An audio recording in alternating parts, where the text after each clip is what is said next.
tubeera naye wano ku First Street ne Nalongo n'abakulu ab'ebusoga aba boda akayimba ako wali omukulu akaweereza ak'obwavu lwa wire mukabe nabo baka katubulabe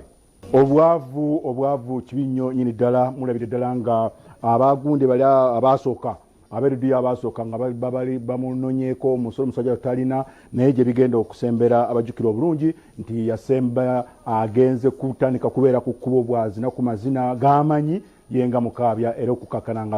asolozeza nadde waka embeera nedda mu nteeko naye nga bwe twogerera kati byebiriwo yagala gaana kakati era gwe ali nange embeera gye tulimu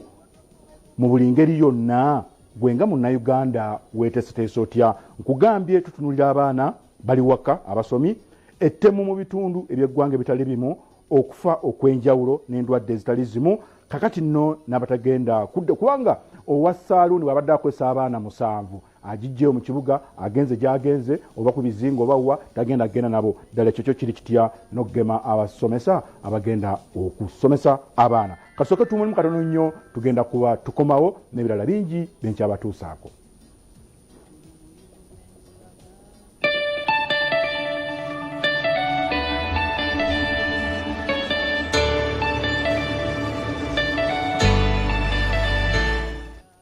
Teeka ebizigo bya Vaseline mu bifo nga emabega w'amatu,